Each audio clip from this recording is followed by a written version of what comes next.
আমার শেরপুরের যুবক রে, আজকে আপনাদের এই জায়গায় বয়ান করতে আসছি। এই এলাকার মাস্টার সাহেব তার ছেলেটা আমাদের সাথে দেখা করলো। ওই যে সাদ্দাম পাশে বসা, সাদ্দাম বলে হুজুর তার বাবার বড় ইচ্ছা ছিল এই এলাকায় জিহাদি হুজুর আসবে, শরীয়তপুরি আসবে, বয়ান করবে। হুজুর আজকে জিহাদি হুজুর ঠিকই আইছে, শরীয়তপুরি ঠিকই আইছে, কিন্তু তার বাবাই বাইচা নাই, বাবা দেখে যেতে পারে নাই। অনেক ইচ্ছা তার ছিল জিহাদি হুজুরের বয়ানটা সামনে বৈশা শুনবে, শরীয়তপুরির বয়ানটা সামনে বৈশা শুনবে। ও আমার আশিকে রাসূল ভাইরা, ও আমার দাড়ি পাকা বাবাজিরা, ওই সন্তানের মনে কত ব্যথা জানোনি। যখন আমাদের সাথে দেখা করতে গেছে আমরা দেখলাম চোখের পানি টলমল করতেছে, কারণ বাবার কথাটা মনে পইরা গেছে রে ভাই। ও আমার দাড়ি পাকা বাবাজিরা, নান্দাইলের ওই প্রবাসী ভাই আমারে বলে শরীয়তপুরি ভাই, আমার বাবাই যখন এয়ারপোর্টে আমারে বিদায় দেয় হাতটা নারায় নারায় বলতেছিল বাবারে, এরপরে বাংলাদেশে আইসা হয়তো আমি বাবারে আর পাবি না। হুজুর এই প্রবাসে আসার 2 মাসের মাথায় হঠাৎ করে আমার কাছে টেলিফোন আইছে, আমার বাবা দুনিয়ায় নাই গো, আমার বাবা দুনিয়া থেকে বিদায় নিছে। হুজুর বৈধ কাগজপত্র পাই নাই, ঋণের বোঝা মাথায় লইয়া এই প্রবাসের বাড়িতে আইছি। আমি আমার বাবারে শেষ মাটিটা দিতে পারি নাই। হুজুর আমার বাবার জন্য একটু আপনি দোয়া করবেন। ও যুবক যাদের বাবা নাই তারা বুঝে বাবা হারানোর কি ব্যথা। ওই যে মঞ্চে বসে আছে জাহাঙ্গীর ভাই, ওই জামালপুর বক্সিগঞ্জ থেকে আসছে বাবা। এই মাসের 3 তারিখে আমি জামালপুর বক্সিগঞ্জ নীলখিয়া ইউনিয়নে দিকপাড়া হামিদ সুন্নাহ মাদ্রাসায় গেছিলাম। ওই সেক্রেটারি সাহেব জাহাঙ্গীর ভাই আজকে আমার 1000 টাকা মুসাফা করে দেয় আর দোয়া চায়। তার সাথে কয়েকজন ভাই চলে আসছে, বলে হুজুর সংবাদ পাইছে আপনি এখানে আসবেন। আমরাও ছুটে আসি। ওই জাহাঙ্গীরের মাও নাই বাবাও নাই, বুকটা ফাড়িয়া দেখো মা বাবার জন্য কত ব্যথা রে ভাই। আমি যখন ওই দিকপাড়া মাদ্রাসায় এই মাসের 3 তারিখে বয়ান করতে গেলাম, হাফেজ সাহেব মাদ্রাসার মুতামিম সাহেব মাইক্রোফোনে একজন হাফেজের নাম বলে 9 জন হাফেজরা আমি পাগড়ি পরাইছি, তাদের বাবাদেরকেও পুরস্কার দিছি। বাবা এই কথাটা কেন বলতেছি, তোমাদের যাদের বাবা আছে তোমরা বুঝবা না রে ভাই, তোমাদের যাদের মা আছে হয়তো তোমরা বুঝবা না। যার মা নাই বাবা নাই তার বুকটা ফাড়িয়া দেখো, এই বুকের ভিতরে মার জন্য কত ব্যথা, বাবার জন্য কত ব্যথা। হাফেজ সাহেব একজনের নাম বলতেছে, আমি পাগড়ি পরায় দিতেছিলাম, বাবাদের নাম বলে, বাবারা সামনে এসে পুরস্কারটা নিয়ে যায়। 9 নাম্বার যে হাফেজের নামটা বলছে, আমি যখন ওরে পাগড়ি পরাইতেছিলাম দেখি ওর চোখ বেয়ে বেয়ে শুধু পানি ঝরে। আমি 2-2.5 ঘন্টা বয়ান করছি, পুরাটা সময় ছেলেটা বসে বসে কাঁদছে। আমি বললাম বাবারে তুমি কেন কাঁদো? মুহতামি মেলান করে, ওর পুরস্কারটা কে নিবে? ওর তো বাবা দুনিয়ায় বাইচা নাই, ওর চাচারা কেউ আসেনি, কেউ ওর পুরস্কারটা নিতে আসে নাই বাবা।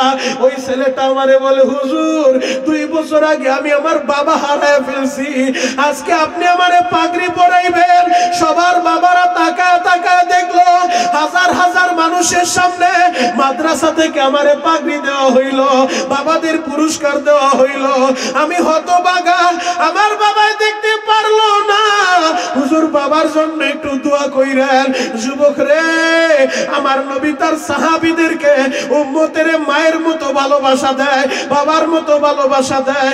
উম্মতের দরদি নবী মুআয ইবনে জাবালকে উটের উপরে উঠাইয়া বিদায় দিতেছে। ইয়ামানের গভর্নর মুআয ইবনে জাবাল উটের উপরে উঠা গেছে, নবী আমার নিচে হাইটা হাইটা কথা বলে, উট আগাইতেছে, নবীও আগাইতেছে। কথা বলতে বলতে একটা পর্যায়ে বাপ মদিনা সাইরা মদিনার বাইরে চলে গেছে, মরুভূমির মাঝখান দিয়া ইয়ামানের দিকে বিদায় দেয় মুআয ইবনে জাবালকে। মা যেমন সন্তানের বিদায় দেয়, উম্মতের দরদি নবী আমার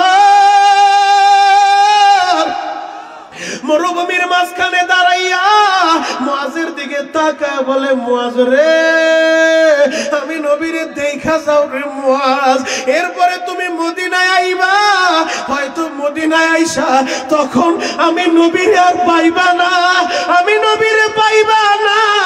মুআয রে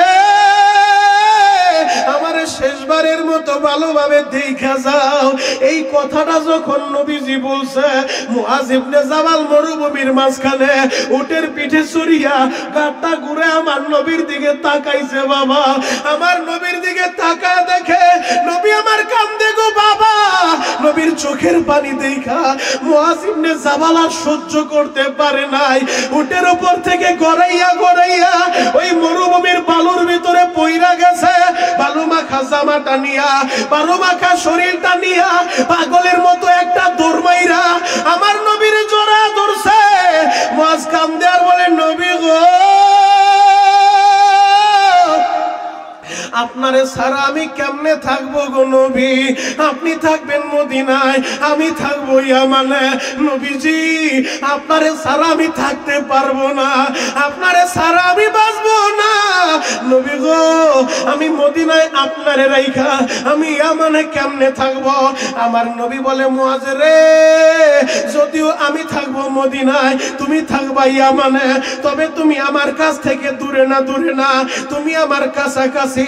মান আহাব্বা সুন্নতি ফাকাদ আহাব্বানি। আপনার আমার বাড়ি বাংলাদেশে, মদিনা থেকে ৬৫০০ কিলোমিটার দূরে। ও আমার আশিকে রাসূল ভাইরা রে, মনে ব্যথা আসতে পারে। শরীয়তপুরি ভাই আমি হতভাগা, নবীর ইন্তেকালের ১৫০০ বছর পরে আমার জন্ম হইছে। মদিনা থেকে ৬৫০০ কিলোমিটার দূরে আমার বাড়ি বাংলাদেশে।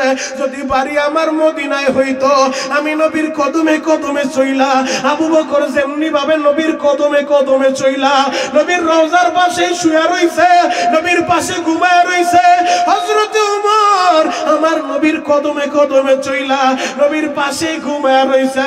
নবীর ১০,০০০ সাহাবী নবীর কদমে কদমে চইলা নবীরে ভালোবাসা নবীর রওজার পাশে জান্নাতুল বাকি ওই গোরস্থানে ঘুমায় রইছে। আমার বাড়ি যদি মদিনায় হইতো, আমিও মদিনায় মারা গেলে জান্নাতুল বাকির মাটিটা আমি পাইতাম। আমি আমার নবীর সাথে হাসরের মাঠে দাঁড়ায় যাইতাম, হাসরের মাঠে দাঁড়ায় যাইতাম। শেরপুরের বাইরা রে, এই ব্যথা তোমার দিলে থাকতে পারে, এই ব্যথা যেন না থাকে। ১৫০০ বছর আগেই মদিনার নবী জানায় গেছে, মান আহাব্বা সুন্নতি ফাকাদ আহাব্বানি ওয়া মান আহাব্বানি কানা মাই ফিল জান্নাহ। ও আমার উম্মতেরা, যে আমার সুন্নত ভালোবাসবা সে যেন আমারই ভালোবাসলা, আর যে আমারে ভালোবাসবা আমি নবীর সাথেই তুমি জান্নাতে থাকবা। যার ভিতরে নবীর সুন্নত থাকবে তার বাড়ি বাংলাদেশে হইলেও মদিনার কাছাকাছি। আর যদি বাড়িটা মদিনায় হয়, নবীর সুন্নতের মোহাব্বত নাই, নবীর ভালোবাসা নাই, নবীর আদর্শ নাই, তাহলে সে মদিনায় না, মদিনায় না, মদিনার থেকে বহুত দূরে। বাবা আমার শেরপুরের ভাইরা, আমার দাড়ি পাকা আব্বা জানেরা, দিলের কানটা লাগা আমার কথাগুলো শুনে যান গো বাবা।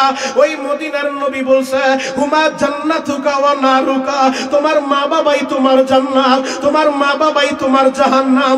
এখন বসে বসে কাঁদতে থাকেন বাবা।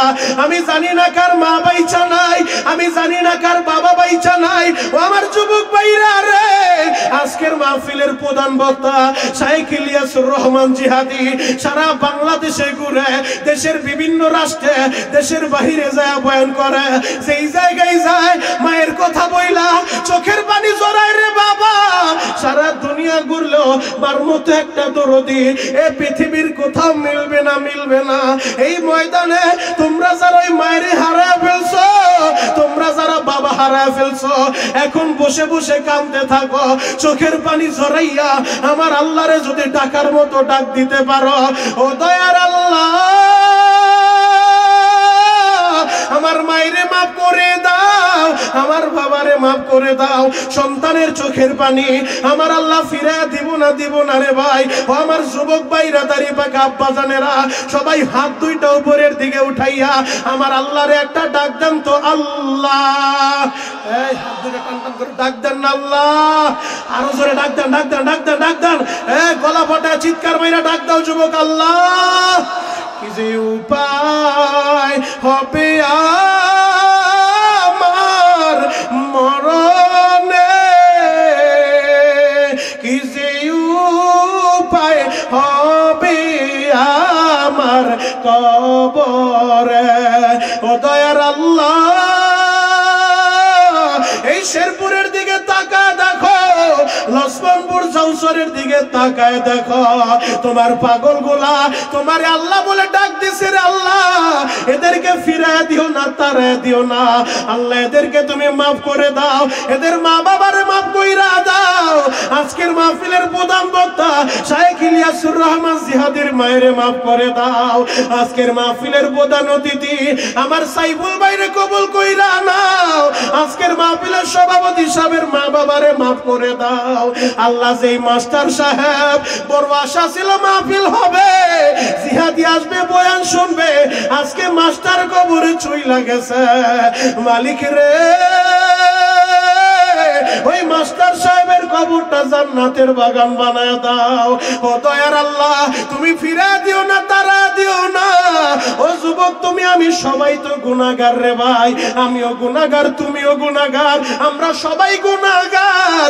এই কথাটা আমি বলি নাই, আমার নবী বলছে কুল্লু বানি আদম খাত্তাউন, প্রতিটা আদম সন্তান গুনাহগার, তবে তাদের ভিতরে উত্তম তারা যারা গুনাহ করার পরে আল্লাহর কাছে মাপ চায়, আল্লাহর কাছে সারেন্ডার করে। ও যুবক ভাইরা রে, তোমার আমার গুনাহ করতে একটা সময় লাগছে, কারো লাগছে 10 বছর, 20 বছর, 30 বছর, কারো লাগছে 50 বছর। এই যে কোরআন আমার হাতে বাবা, এই কোরআন ধরে শপথ করে বলে গেলাম আপনার 50 বছর লাগতে পারে গুনাহ করতে। যুবক রে তোমার 20 বছর লাগতে পারে গুনাহ করতে, আমার আল্লাহর কিন্তু মাফ করতে 20 বছর লাগে না, আল্লাহর কিন্তু মাফ করতে 50 বছর লাগে না। একটা সেকেন্ডের সময় আল্লাহ নিবে না। যদি চোখের পানি দিয়া আল্লাহরে ডাকার মতো ডাক দিতে পারো, আল্লাহরে যদি বুঝায় বলতে পারো আল্লাহ আমি বড় পাপী, আমি বড় অপরাধী, আমি বড় গুনাহগার, তুমি যদি তারা দৌড়ে মাওলা আমি কার কাছে যাব? ও দয়ার আল্লাহ আমারে তারা দিও না, আমারে ফিরে দিও না। যদি চোখের পানি দিয়া আল্লাহরে বুঝায় বলতে পারো, আমার আল্লাহ একটা সেকেন্ডও সময় নিবে না, এই মুহূর্তে তোমারে মাফ করবে। শুধু মাফ করবে না, সাইয়্যাতিহিম হাসানাত, ওই গুনাহগুলো নেক দ্বারা বদলে দিবে। আল্লাহু আকবার। তাহলে ভালোবাসার একটা ডাক দেন তো, ইয়া আল্লাহ। মুহাব্বত কইরা দিল থেকে একটা ডাক মারেন তো, ইয়া আল্লাহ। আরো জোরে ডাক দেন না, ইয়া আল্লাহ। মালিক রে এই হাজার হাজার মুসলমান, এরা কেউ খাবারের লোভে আসে নাই, এরা টাকার লোভে আসে নাই রে আল্লাহ। তুমি একটা বার তাকায় দেখো রে মালিক, আজকে 17 নভেম্বর 2025 সালে এই শেরপুরের দিকে তাকায় দেখো, এই চৌসরের দিকে তাকায় দেখো, তোমার পাগলেরা, তোমার আশেকেরা তোমার আল্লাহ বলে ডাক দিছে। এরা তোমারে বন্ধু বানাইতে চায়, এরা তোমার নবীরে ভালোবাসতে চায়। ও দয়ার আল্লাহ, এদের সবাইকে তুমি কবুল করে নাও, এদের মা বাবারে মাফ করে দাও। চিৎকার মেরে বলেন না বাবা আমিন। ও শেরপুরের বাবাজিরা দিলের কানটা লাগায় আমার কথাগুলো শুনে যান গো বাবা। আমার আল্লাহ আসমানি 104 খানা কিতাবের ভিতরে সর্বশ্রেষ্ঠ যেই কিতাবটা আমাদেরকে দান করছে, ওই কিতাবের নাম আল কোরআন। এই কোরআন আমাদেরকে পড়তে হবে, এই কোরআন পড়লেও সওয়াব হয়, এই কোরআন শুনলেও সওয়াব হয়। যুবক ভাইরা রে, এই কোরআনের জন্য নবীর অনেক সাহাবীরা জীবনটা দিয়া দিছে গো বাবা। এই কোরআন আপনাদের এই আশরাফুল উলুম নুরানি মাদ্রাসায় এই কোরআনের তেলাওয়াত হয় প্রতি বছর। এই মাদ্রাসা থেকে কত হাফেজে কোরআন বের হয়ে যায় বাবা। আজ থেকে 1500 বছর আগে আমার আল্লাহ এই কোরআনটা নাজিল করলেন বাবা। এই 1500 বছরের ভিতরে বহুত নাস্তিকের আবির্ভাব হইছে, বহুত বুদ্ধিজীবীর আবির্ভাব হইছে, যারা চাইছিল কোরআনের ভুল ধরবে, আজ পর্যন্ত এই কোরআনের একটা ভুল কেউ ধরতে পারে নাই বাবা। এই কোরআনের ভুল ধরতে যাইয়া অনেক বিধর্মী কালিমা পয়রা মুসলমান হইছে, কথা বলেন ঠিক কিনা? এই কোরআনের তেলাওয়াত শুইনা বহুত বিধর্মী কালিমা পয়রা মুসলমান হয়ে গেছে। জ্বলন্ত একটা প্রমাণ আপনাদের সামনে আমি তুলে ধরব। এরপরে আমি যে আয়াতে কারিমা তেলাওয়াত করছি আমি আমার মূল আলোচনার দিকে ঢুকবো। বাবা ও আমার যুবক ভাইরা, ও আমার দাড়ি পাকা আব্বা জানেরা, আমেরিকার জমিনে একবার সর্বধর্মীয় একটা কনফারেন্সের আয়োজন করা হইল। যেই জায়গার ভিতরে হিন্দুরাও থাকবে, বৌদ্ধরাও থাকবে, খ্রিস্টানরা থাকবে, সব ধর্মের লোকেরা থাকবে। আমেরিকার খ্রিস্টানরা সিদ্ধান্ত নিল, সবাই বলে তাদের ধর্ম সত্য, মুসলমান বলে ইসলাম সত্য, হিন্দুরা বলে সনাতন ধর্ম সত্য, খ্রিস্টানরা বলে তাদের ধর্ম সত্য। আসলে সত্য কোন ধর্ম? এই জন্য তারা সর্বধর্মীয় কনফারেন্সের আয়োজন করলো। আজকে যেমনি ভাবে পরিচালক সাহেব একজন বক্তার নাম বলে দেয়, ওই জায়গায় একজন পরিচালক থাকবে। সব বক্তার জন্য সময় নির্ধারণ করা হইল 10 মিনিট। কয় মিনিট? সবাই বলেন আরো জোরে। 10 মিনিট। 10 মিনিট সময় নির্ধারণ করা হয়েছে। আওয়াজটা একটু উঠান। 10 মিনিট সময় নির্ধারণ করা হয়েছে। এই 10 মিনিট পরে একজন বক্তা মন ছেড়ে দিবে। 10 মিনিটের মাথায় কলিং বিলে চাপ দিবে, লালবাতি জ্বালায় দিবে, বক্তা মন ছেড়ে চলে যাবে। সময় নির্ধারণ করা হয়েছে 10 মিনিট।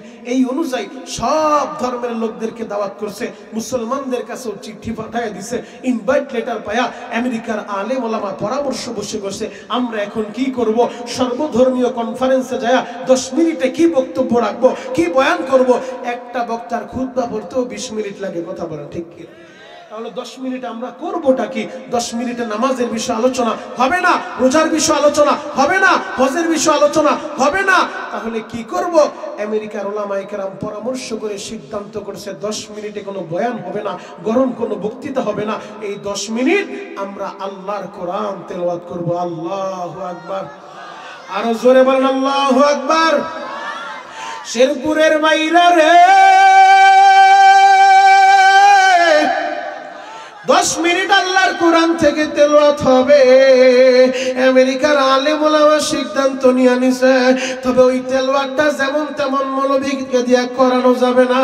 তৎকালীন জামানায় বিশ্ব সেরা কারি, মিশরে যার বাড়ি, মরহুম কারি আব্দুল বাসিত রহমাতুল্লাহ আলাইহি, জরুরি ভিত্তিতে কারি সাহেবকে মিশর থেকে আমেরিকা আনা হয়।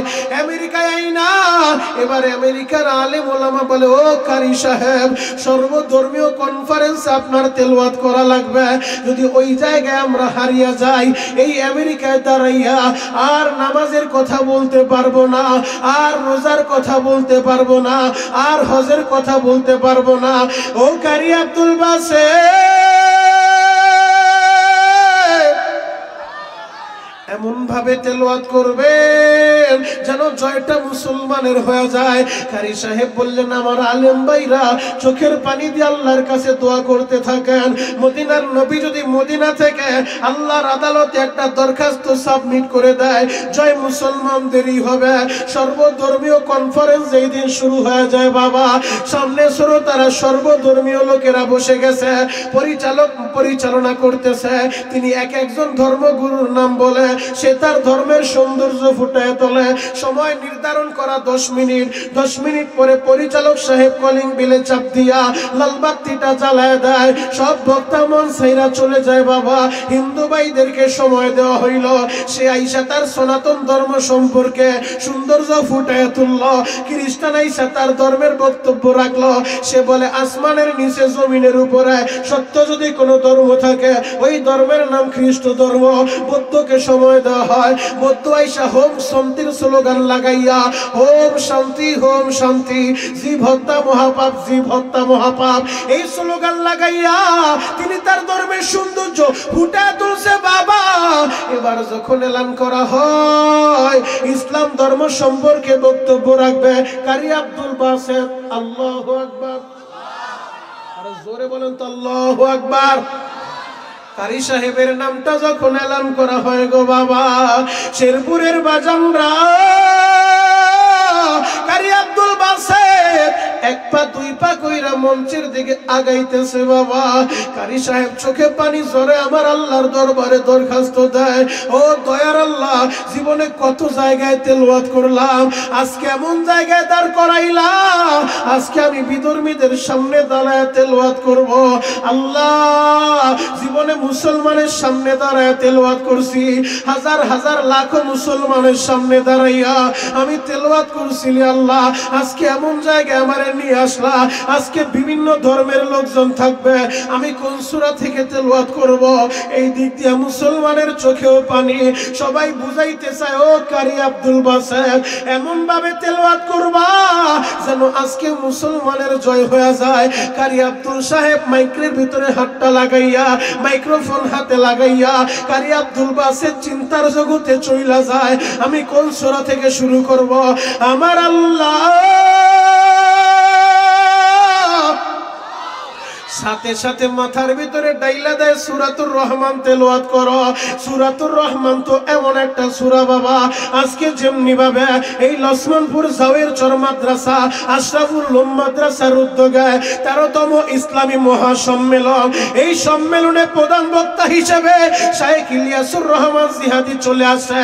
আজকে যেমনি ভাবে প্রধান অতিথি হিসেবে আমাদের সাইফুল ইসলাম ভাই চলে আসে। ও আমার যুবক ভাইরা, দাড়ি পাকা আব্বা জানেরা, প্রতিটা মাহফিলের একজন প্রধান অতিথি হয়, একজন বিশেষ অতিথি হয়, একজন সভাপতি হয়। আমার আল্লাহ জান্নাতের ময়দানে জান্নাতীদেরকে নিয়ে একটা মজমা করবে, জান্নাতীদেরকে নিয়ে একটা মাহফিল করবে। ওই জান্নাতের মাহফিলে একজন সভাপতি থাকবে বাবা, একজন প্রধান অতিথি হবে, একজন বিশেষ অতিথি হবে, বাকি সমস্ত নবীরা আমন্ত্রিত অতিথি হয়ে যাবে।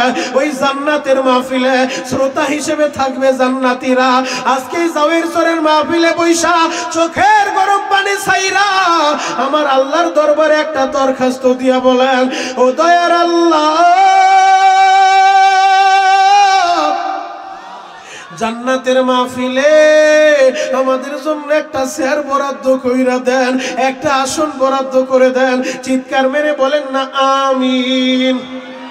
জান্নাতের একটা মাহফিল হবে, প্রধান অতিথিকে, বিশেষ অতিথিকে, সভাপতিকে আমি এক একজনের নাম বলবো, আল্লাহু আকবার বলে আসমান জমিন কাঁপায় দিবেন, আরশের মালিক আল্লাহকে খুশি করে দিবেন।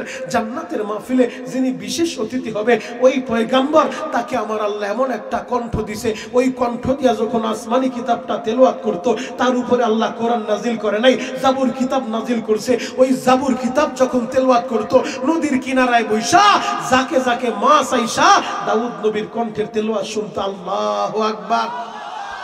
জান্নাতের মাহফিলের বিশেষ অতিথি হবে হযরতে দাউদ আলাইহিস সালাতু ওয়াস সালাম। আল্লাহু আকবার। আল্লাহ বলবে বিশেষ অতিথির বক্তব্য রাখেন, তখন দাউদ নবী জাবুর কিতাব পড়বে না, দাউদ নবী কোরআন থেকে তেলাওয়াত করবে, সূরাতুত তাহা তেলাওয়াত করবে। দাউদ নবী যখন তেলাওয়াত করবে জান্নাতি মানুষগুলা পাগলের মতো হয়ে যাবে। আল্লাহ, এই জান্নাতে আর কিছুই চাই না, তোমার পয়গম্বর দাউদ নবীরে বলো তেলাওয়াত করতে, আমরা শুধু তেলাওয়াত শুনতে চাই। আল্লাহ বলবে জান্নাতীরা অপেক্ষা করো, আজকে প্রধান অতিথির তেলাওয়াত শুনবা। দাউদ নবীর উপর আমি কোরআন পাঠাই নাই, কোরআন নাজিল করি নাই, তার তেলাওয়াত শুইনা তোমাদের এই অবস্থা। আর যেই নবী কোরআনের জন্য মার খাইছে, যেই নবী কোরআনের জন্য দমদান শহীদ করছে, যেই নবী কোরআনের জন্য রক্ত ঝরাইছে, ওই জান্নাতের মাহফিলের প্রধান অতিথি হবে আমাদের নবী। আল্লাহু আকবার। আমাদের নবী প্রধান অতিথির বক্তব্য যখন রাখবেন, তিনি সূরাতুল ইয়াসিন থেকে তেলাওয়াত করবে। নবীর কণ্ঠে তেলাওয়াত শুনে জান্নাতি মানুষগুলা গড়াগড়ি খাইতে থাকবে। আল্লাহ, এই জান্নাতের নাজ নিয়ামতের আমাদের দরকার নাই, হুরগিলমানের দরকার নাই, আমরা শুধু তোমার নবীর কণ্ঠে তেলাওয়াত শুনতে চাই। জান্নাতীরা কোরআনের তেলাওয়াত শুনে পাগলের মতো হয়ে যাবে। যুবক, এই কোরআন আমার আল্লাহ নাজিল করছে। আমার আল্লাহ বলবে আজকে সভাপতিও তোমাদের সামনে তেলাওয়াত করবে। সভাপতি কে হবে জানো? দুনিয়ার কোন নবীর আল্লাহ সভাপতির চেয়ারে ওই দিন বসাবে না। জান্নাতের মাহফিলের সভাপতি হবে স্বয়ং রব্বুল আলামিন। আল্লাহু আকবার। আমার আল্লাহ নিজে জান্নাতের মাহফিলের সভাপতি হইয়া আল্লাহ নিজে সেদিন তেলাওয়াত করবে। কোন সূরা থেকে তেলাওয়াত করে আমাদেরকে শোনাবে, জান্নাতীদেরকে শোনাবে? আমার আল্লাহ সূরাতুর রহমান থেকে তেলাওয়াত করবে। আমরা তো তেলাওয়াত করি আর রহমান আল্লামাল কুরআন, আর আমার আল্লাহ সেদিন বলবে আনার রহমান। আল্লাহ সেদিন সূরাতুর রহমান তেলাওয়াত করে শোনাবে। জান্নাতি মানুষগুলা আল্লাহর কণ্ঠে তেলাওয়াত শুইনা, যে আল্লাহ কোরআন পাঠাইছে বাবা, যে আল্লাহ কোরআন নাজিল করছে, ওই আল্লাহ নিজে কোরআন তেলাওয়াত কইরা জান্নাতি মানুষদেরকে শোনাবে। জান্নাতি মানুষগুলা পাগলের মতো হইয়া গড়াগড়ি খাইতে থাকবে আর বলবে, মালিক রে,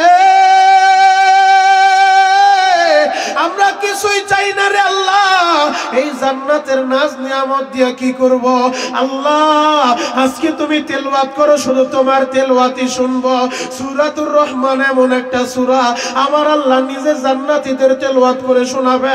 আমার আল্লাহ কারি সাহেবের মাথার ভিতরেও জানায় দেয়, কারি সাহেবের দিলের ভিতরে খবর হয়ে যায়, এই মঞ্চে দাঁড়াইয়া সূরাতুর রহমানই তেলাওয়াত করো, যেই সূরা আল্লাহ নিজে তেলাওয়াত করে শোনাবে জান্নাতি মানুষদেরকে।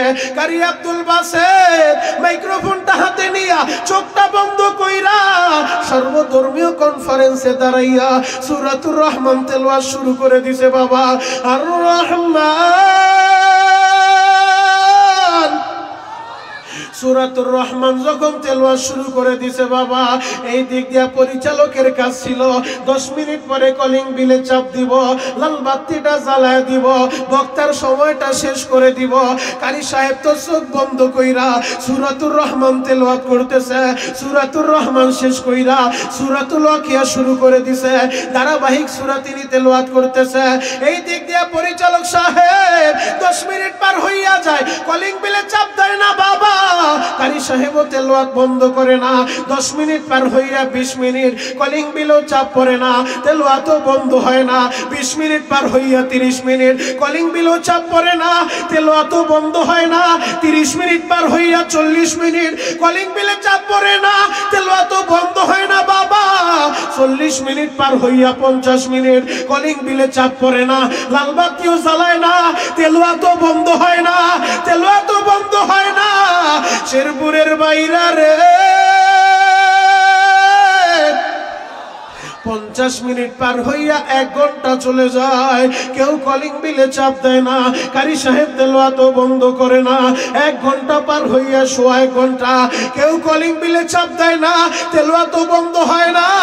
1.5 ঘন্টা তেলাওয়াত কইরা কারি আব্দুল বাসেত নিজেই যখন তেলাওয়াতটা বন্ধ করে দিছে, এবার চোখটা খুইলা তাকায় দেখে ওই মঞ্চের ভিতরে একটা মুরগির গলার ভিতরে ছুরি চালাইয়া ওই মুরগিটারে ছাইরা দিলে গলা কাটা মুরগি যেমনি ভাবে লাফাইতে থাকে বাবা, ওই ময়দানের দিকে তাকায় দেখে বিধর্মীরা গলা কাটা মুরগির মতো লাফাইতেছে আর বলে, কারি সাহেব আমাদেরকে তুমি কি শুনাই লাগো? কারি সাহেব জীবনে কত নায়িকার নাচ আমরা দেখলাম, কত গায়িকার গান আমরা শুনলাম, আমাদের কলিজা শীতল হয় নাই, আমাদের কলিজা ঠান্ডা হয় নাই।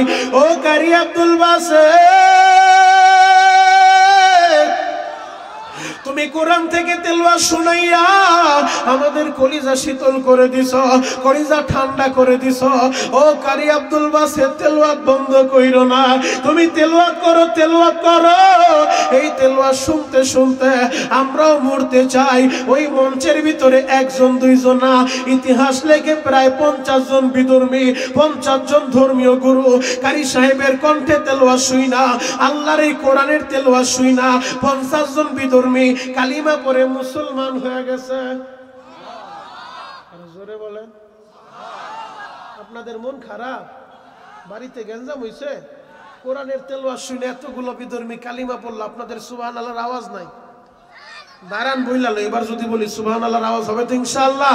কারি সাহেবের কণ্ঠে আল্লাহর কোরআনের তেলাওয়াত শুইনা 1 জন 2 জন না, ওই মঞ্চের ভিতরে প্রায় 50 জন বিধর্মী কালিমা পড়ে মুসলমান হয়ে গেছে। তাহলে এই কোরআন তেলাওয়াতের পাওয়ার আছে না নাই? আরো জোরে বলতে হবে, আছে না নাই? যতদিন বাঁচবো কোরআন নিয়ে বাঁচতে চাই, কথা বলেন ঠিক কিনা? যতদিন বাঁচবো ইসলাম নিয়ে বাঁচতে চাই। যদি কোনো কুলাঙ্গার আমার কোরআনের বিরুদ্ধে কথা বলে, আমার নবীর বিরুদ্ধে কথা বলে, ইসলামের বিরুদ্ধে কথা বলে, সে যত বড় নেতা হোক, এগুলা দেখার টাইম আমাদের নাই। কারণ আমরা মুসলমান, জন্ম যেহেতু হয়েছে, মরতে আমাদের হবে, এটাই স্বাভাবিক। কোন নেতা যদি দাঁড়িয়ে কোরআনের বিরুদ্ধে কথা বলে, ইসলামের বিরুদ্ধে কথা বলে, দাড়ি টুপির বিরুদ্ধে কথা বলে, ইতিহাস থেকে শিক্ষা নাও। যত বড় জালিম হোক, পৃথিবীতে কেউ টিকতে পারে নাই, ভবিষ্যতেও টিকতে পারবে না। কোরআনের বিরুদ্ধে কেউ কথা বললে ওরে জানতা পুঁতে ফেলতে হবে। কথা বলেন ঠিক কিনা? রাজি আছেন না নাই? আরো জোরে বলেন, রাজি আছেন না নাই? আল্লাহু আকবার বলেন তো, আরো জোরে বলেন আল্লাহু আকবার। সর্বময় ক্ষমতার মালিক কে? এই আল্লাহ আছে না নাই? পবিত্র কোরআনের একটা মাত্র আয়াতে কারিমা আপনাদের সামনে আমি তেলাওয়াত করছি। পবিত্র কোরআনের 3 নম্বর পারা 13 নম্বর পৃষ্ঠা সূরাতুল আল ইমরানের 31 নম্বর আয়াতটা আমার আল্লাহ জানায় দেয়, কুল ইন কুনতুম তুহিব্বুনাল্লাহ। হাবিব আমার দুনিয়ার মানুষের বলে দেন, তাদেরকে জানায় দেন, যারা আমি আল্লাহকে ভালোবাসতে চায়, ফাত্তাবিউনি ইউহিব্বুকুমুল্লাহ। আগে যেন আপনার ইত্তেবা করে, আপনার অনুসরণ করে, আপনাকে ভালোবাসে। বুখারীর বর্ণনা, নবীজি বলে, মান আহাব্বা সুন্নতি ফাকাদ আহাব্বানি, যে আমার সুন্নতকে মুহাব্বত করবে সে যেন আমাকে ভালোবাসলো। তার মানে বোঝা যায় নবীর সুন্নত ভালোবাসলে নবীর ভালোবাসা অর্জন হয়, নবীর ভালোবাসা হাসিল হয়। আর নবীর ভালোবাসা পাইলে আল্লাহর ভালোবাসা পাওয়া যায়। আল্লাহর ভালোবাসা পাইলে আল্লাহ বলে, ওয়াগফির লাকুম যুনুবাকুম, আমি আল্লাহ এদের সব গুনাহ মাফ করে দিব। আল্লাহু আকবার। তাহলে আমরা তো সবাই আল্লাহকে ভালোবাসতে চাই। আল্লাহকে ভালোবাসতে চাই লাগে নবীকে ভালোবাসো, নবীর ইত্তেবা অনুসরণ করো, নবীর সুন্নত পালন করো। দেওয়ালে দেওয়ালে লিখলেই আশিক হওয়া যায় না, বড় গেট টানায় আশিকে রাসূল লিখলেই আশিক হওয়া যায় না। সাহাবায়ে কেরামের জীবনী পড়তে হবে, সাহাবায়ে কেরামের জীবনী জানতে হবে। সাহাবায়ে কেরাম আমার নবীকে কিভাবে ভালোবাসে, সাহাবায়ে কেরাম নবীর জন্য কলিজাটা দিয়া দিছে, সাহাবা নবীকে ভালোবাসছে। আমরাও সাহাবীদের মতো নবীজিকে ভালোবাসতে চাই। সাহাবায়ে কেরাম কেমন আশিক ছিল, সাহাবায়ে কেরামের জীবনী থেকে শিক্ষা নেন। হযরতে খাব্বাব নবীকে কিভাবে মুহাব্বত করছে, আমরা আশিক হব খাব্বাবের মতো, খুবাইবের মতো, হানজালার মতো। আমরা আশিক হব নবীর সাহাবী, তারা যেইভাবে নবীরে ভালোবাসছে ওইভাবে নবীকে ভালোবাসবো। ওই বুয়া খিচুড়ি খাওয়া আর জিলাপি খাওয়া আশিক আমরা হইতে চাই না। কথা বলেন ঠিক কি? আল্লাহর নবীর আদরের একজন সাহাবী আমার নবীর জন্য কতটা পাগল ছিল, একটা সুন্নতের প্রতি কতটা মুহাব্বত, কতটা ভালোবাসা ছিল, চলন্ত একটা প্রমাণ আপনাদের সামনে আমি তুলে ধরবো। চোখের পানিগুলা রেডি করেন। যুবক, মনটায় কি চায় না একবার মদিনায় যাইবা, আমার নবীর রওজার পাশে দাঁড়ায় নবীজির একটা সালাম দিবা? যুবক, মদিনায় যাইতে টাকা লাগে না, টাকা লাগে না, চোখের পানি লাগে আর কপাল লাগে। চোখের পানি দিয়া ময়দানে বইসা আজকে যদি দরবারে ইলাহিতে দরখাস্ত দিয়া যাইতে পার, আল্লাহ বেশি কিছু চাই না, মরার আগে একবার তোমার হাবিবের রওজার সামনে আমারে দাঁড় করাও। মরার আগে একবার যেন আমি আমার দয়ার নবী, মায়ার নবী, কলিজার নবী, যাকে কলিজার চাইতে বেশি ভালোবাসি, আমি যেন নবীর রওজার সামনে দাঁড়ায় আমার নবীজির একটা সালাম দিতে পারি। যদি চোখের পানি দিয়ে আল্লাহরে বুঝায় বলতে পারেন, অবশ্যই আল্লাহ মদিনা দেখাবে ইনশাআল্লাহ। আল্লাহ নবীর আদরের একজন সাহাবী সাদে সালামি আমার নবীর সামনে আইসা চোখের পানি জড়াইয়া, রাসূলুল্লাহ ইয়া হাবিবাল্লাহ, নবীজি আমার বড় ভয় লাগে, আমার বড় ডর লাগে। নবী বলে, কেন, কি হয়েছে? নবীজি, আমি তো আপনার একটা সুন্নতের উপরে এখন আমল করতে পারি নাই, একটা সুন্নতে এখনো পালন করতে পারি নাই, এই কারণে আমার বড় ভয় লাগে, মনে হয় আবার জাহান্নামে চইলা যাই কিনা। নবীজি বলে, কোন সুন্নতটা তুমি আদায় করতে পারো নাই? সাদে সালামি বলে, নবীজি অন্যান্য সুন্নতের উপর আমল হয়ে গেছে, কিন্তু আপনি যে বলছেন আন নিকাহু মিন সুন্নতি, বিবাহটা আমি নবীর সুন্নত, নবীজি আমি তো এখনো বিবাহ করতে পারি নাই, এই সুন্নতের উপর আমল করতে পারি নাই। নবীজি বলে, সাদ বিবাহ করতে পারো নাই তো কি হয়েছে, বিবাহ করবা? সাদে সালামি বলে, ইয়া রাসূলুল্লাহ ইয়া হাবিবাল্লাহ, নবীজি আপনি কি আমার চেহারা দেখেন না? আমার চেহারার কোনো ঢোক নাই, আমার বডির কোনো সাইজ নাই, আমার পেটে খাবার নাই, আমার বাড়িতে ঘর নাই, আমার কাছে কে মেয়ে বিবাহ দিবে? নবীজি এই কারণে আমার বড় ভয় লাগতেছে, মনে হয় এই সুন্নতটা আমার দ্বারা আদায় হবে না। রহমতের নবী আমার সাদে সালামির মাথায় হাত বুলায় দেয়, সাদের রে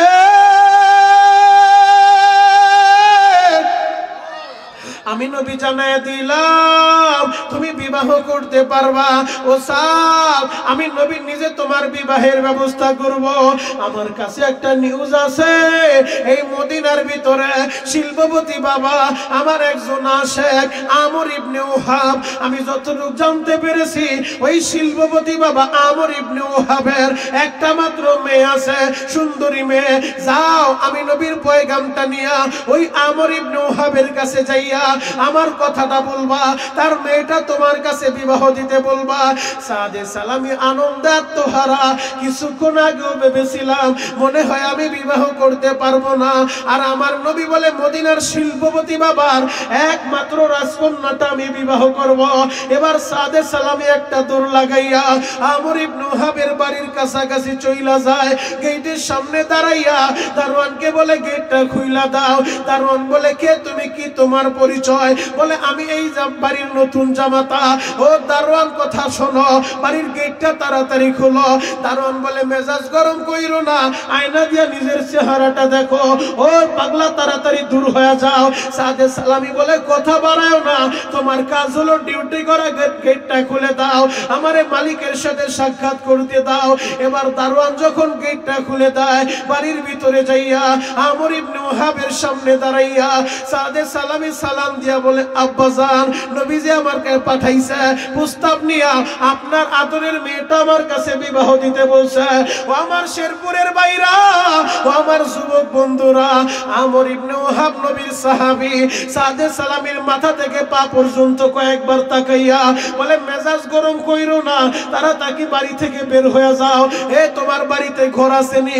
বলে আমার বাড়িতে ঘর নাই, পেটে খাবার নাই, আমার চেহারাও ভালো না, আমার বডির সাইজও ভালো না, এরপরও নবীজি আমারে পাঠাইছে, আপনার মেয়েটা আমার কাছে বিবাহ দিতে বলছে। ধমক দিয়া যখন তারে বাড়ি থেকে বের করে দেয়, সাদে সালামি চোখের পানি মুছতে মুছতে বাড়ি থেকে বের হয়ে যায়। এই দৃশ্যটা আবার মেয়েটা ফলো করছে। মেয়েটা বাবার সামনে এসে বলে বাবা গো, দেখলাম একটা যুবক হাসি মুখে বাড়ির ভিতরে ঢুকলো, তোমার সাথে কি কথা হইল? এরপরে আবার কাঁদতে কাঁদতে বের হইল। আমর ইবনে ওহাব বলে মারে, ওই যুবক আইসা বলে তোমার নাকি সে বিবাহ করবে, তারে নাকি নবীজি পাঠাইছে, তার চেহারা সুলত ভালো না, তার বডির সাইজও ভালো না, তার মাথা গোজার মতো বাড়িতে একটা ঘর নাই। এবার মেয়েটা বলে বাবা তুমি কি বলছো? বলে আমি তো তারে তাড়ায় দিছি রে মা, আমি ওই পাগলের কাছে কিভাবে তোরে বিবাহ দিই? এবার মেয়েটা বলে বাবা গো, তুমি শুধু তার খবর নিলা, তার মাথা গুজার ঠাই নাই, বাড়িতে ঘর নাই, এই খবরটা নিলা, একবারও কি এই কথাটা চিন্তা করলা না? এই মদিনায় তো মেয়ের অভাব পড়ে নাই, আমার নবী তো সবার কথা বলে নাই, আমার নবীর পবিত্র জবান দিয়া, রহমাতুল লিল আলামিনের পবিত্র জবান দিয়া আমার নামটা যেহেতু বের হইছে, বাবা গো যদি তোমার কোনো আপত্তি না থাকে, আমি নবীর কথার সম্মানার্থে, নবীর জবান দিয়া যেহেতু আমার নাম উচ্চারিত হয়েছে, আমি মেয়ে হিসেবে বললাম আমি তাকে বিবাহ করার জন্য রাজি। আল্লাহু আকবার। আমর ইবনে ওহাব বলে মারে, আমি তো এই চিন্তাটা করি নাই যে নবীজি তারে পাঠাইছে, এই গভীর চিন্তা তো আমি করি নাই, যেহেতু তুই মেয়ে হিসেবে নবীর সম্মানে তুই রাজি, আমিও রাজি, বাবা তাড়াতাড়ি যাও, আমার নবী কিন্তু কষ্ট পাবে। ওই দিক দিয়া সাদে সালামি মসজিদে নববীতে যায় আমার নবীর সামনে বৈশা চোখের পানি জড়ায়, ইয়া রাসূলুল্লাহ, ইয়া হাবিবাল্লাহ, নবীজি আমি আগেই বলেছিলাম এই মদিনায় কেউ আমার কাছে মেয়ে বিবাহ দিবে না, আপনি তো পাঠাইছেন, সে আমাকে অপমান করে তাড়ায় দিছে। নবীজি বলে সাদ ধৈর্য ধরো, তুমি বিবাহ করতে পারবে। কিছুক্ষণ পরেই আমর ইবনে ওহাব মসজিদে নববীতে ঢুইকা আমার নবীর সামনে যায় বলে ইয়া রাসূলুল্লাহ, ইয়া হাবিবাল্লাহ, বেয়াদবি নিয়েন না গো নবী, আপনি আমার কথায় কষ্ট পাবেন না, আমার মেয়েও রাজি, আমিও রাজি, আপনি বিবাহের ইন্তজাম করেন। আল্লাহু আকবার। আমার নবী বললেন সাদ কাছে আসো, সাদ তোমার বিবাহের মোহরানা আছে? ইয়া রাসূলুল্লাহ, ইয়া হাবিবাল্লাহ, নবীজি বাড়িতে ঘর নাই, পেটে খাবার নাই, আমি আবার মোহর পাবো কোত্থেকে? আমার তো মোহরের ব্যবস্থা নাই। আল্লাহ নবী নিজে 200 দিরহাম দিলেন, বললেন আমার জামাতা হযরত আলীর কাছে যাও, হযরত উসমানের কাছে যাও, তারাও তোমাকে 200 দিরহাম দিবে, 200 দিরহাম দিয়া বিবাহের মার্কেট করো, আর 200 দিরহাম মোহরানা হিসেবে পরিশোধ করবা। এবার সাদে সালামি আনন্দে আত্মহারা হইয়া মদিনার মার্কেটে ঘুইরা ঘুইরা বিবাহের মার্কেটিং করতেছে। কেন? যে তিনি মদিনার শিল্পপতি বাবার একমাত্র রাজকন্যাকে আজকে বিবাহ করবে। মার্কেট করতে করতে হঠাৎ করে মদিনার অলি গলিতে এলান হয়ে যায়, হাইয়া আলাল জিহাদ, আসো জিহাদের ময়দানের দিকে আসো। আল্লাহর নবী নিজে এই কোরআনের জন্য, ইসলাম টিকিয়ে রাখার জন্য নবীজি নিজে জিহাদের ময়দানে যাবে। এলানটা যখন হয়ে গেছে, সাদে সালামি থমকে দাঁড়াইছে, আমি বিবাহের মার্কেট হাতে নিয়ে আমি রওনা করছি, বিবাহের করতে যাব।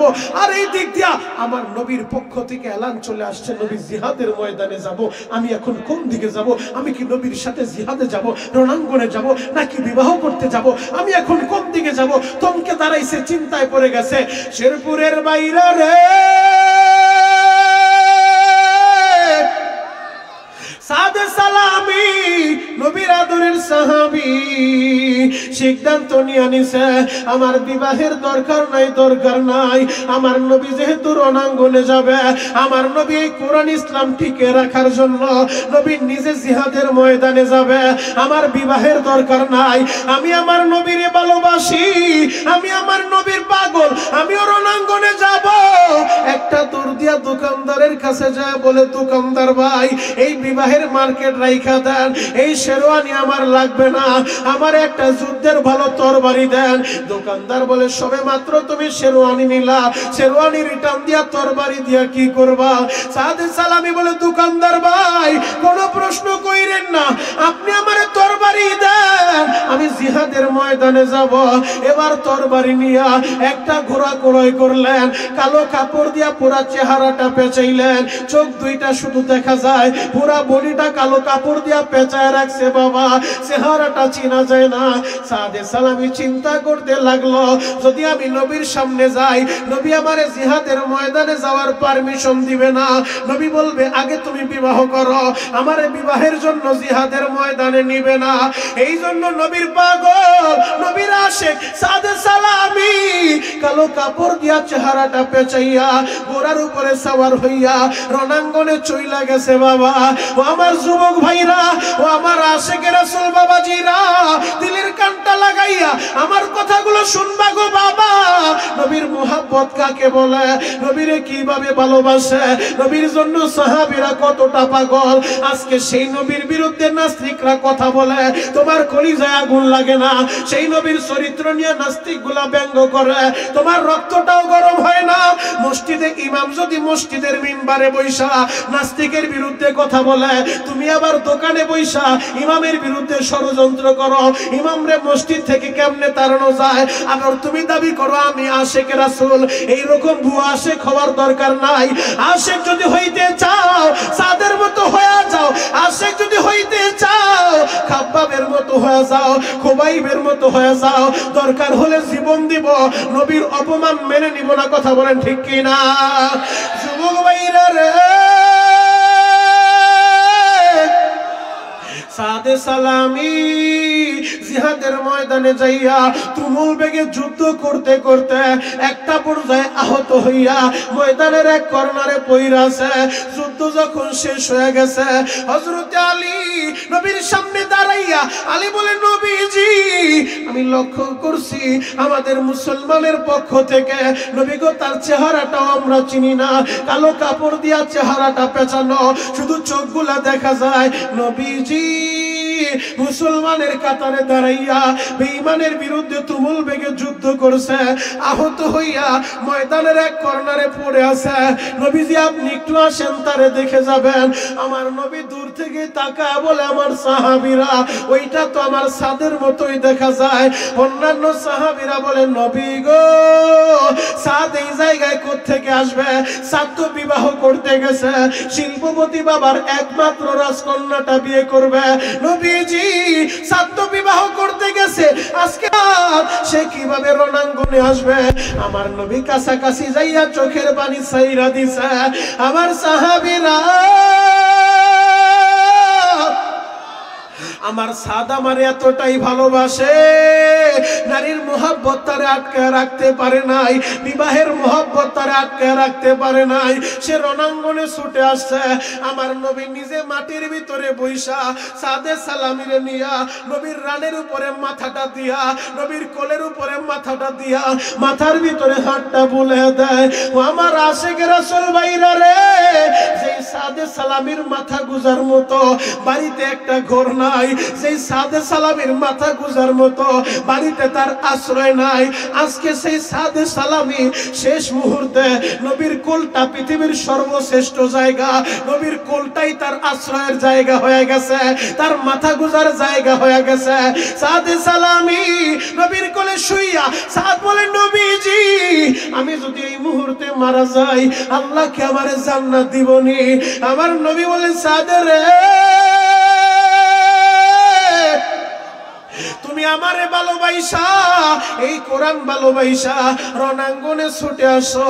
ও সাদ শুনো, তুমি যদি এই মুহূর্তে মারা যাও, আরে তুমি তো শহীদ মৃত্যুবরণ করবা, তুমি তো শহীদ হইবা, আমার আল্লাহ অবশ্যই তোমারে জান্নাত দিবে। এই কথাটা বলতে বলতে হঠাৎ করে সাদে সালামি কালিমা পয়রা চোখটা বন্ধ করে দিছে। বাবা আমার নবী সাদের বিরহে কিছু সময় চোখের পানি জড়াইছে, এরপরে মুস্কি মুস্কি হাইসা আবার চেহারাটা ঘুরে নেয়। অন্যান্য সাহাবীরা বলে নবীজি কিছুই তো বুঝলাম না গো নবী, আপনার সাদ আপনার কোলের ভিতরে শেষ নিঃশ্বাস ত্যাগ করলো, আপনি চোখের পানি জড়াইলেন, কিছু সময় কাঁদলেন, আবার মুস্কি মুস্কি হাসলেন, আবার চেহারাটা ঘুরে নিলেন, ব্যাপারটা কি? আমার নবী বলে সাহাবীরা আমি যা দেখি তোমরা তো তা দেখো না। আমার সাদ যখন ইন্তেকাল করছে, শহীদ হয়ে গেছে, সাদের বিরহ বেদনায় আমার চোখ দিয়া পানিগুলা ঝরছে। আমি কেন মুস্কি মুস্কি হাসছি শুনতে চাও? আমি যখন সাদের দিকে তাকাইছিলাম আমি দেখি সাদ ইন্তেকালের সাথে সাথে সাদ জান্নাতের মেহমান হয়ে গেছে, জান্নাতের মেহমান হয়ে গেছে। আমার সাহাবীরা সাদ শহীদ হইয়া জান্নাতের মেহমান হইছে, এই জন্য আমি মুস্কি মুস্কি হাসলাম। আমি কেন চেহারা ঘুরাইছি শুনতে চাও? আমি তাকাইছিলাম, আমি দেখতেছিলাম জান্নাতের হুরেরা পাগলের মতো ছুটাছুটি কইরা আসতেছে সাদের রিসিভ করার জন্য। আমি ওই হুরদের থেকে চেহারাটা ঘুরায় নিলাম, লজ্জায় চেহারাটা ঘুরায় নিলাম। ও আমার যুবক ভাইরা, ও আমার দাড়ি পাকা বাবাজিরা, নবীর সাহাবী সাদে সালামি আমার নবীর জন্য কত পাগল। তোমরা কেন ওই নবীরে ভালোবাসবা না? আল্লাহরে যদি পাইতে চাও আগে নবীরে ভালোবাসো, নবীর মুহাব্বতে অন্তরটা পরিপূর্ণ করো, নবীর সুন্নতকে ভালোবাসো।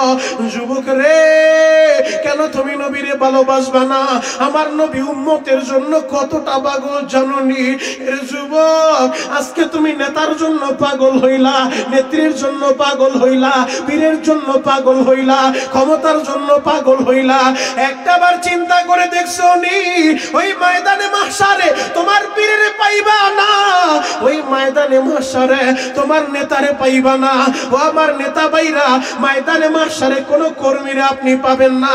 আল্লাহর কোরআন বলছে, আমি বলি নাই বাবা, ইয়াউমা ইয়াফিরুল মারউ মিন আখি ওয়া উম্মিহি ওয়া আবি ওয়া সাহিবাতিহি ওয়া বানি।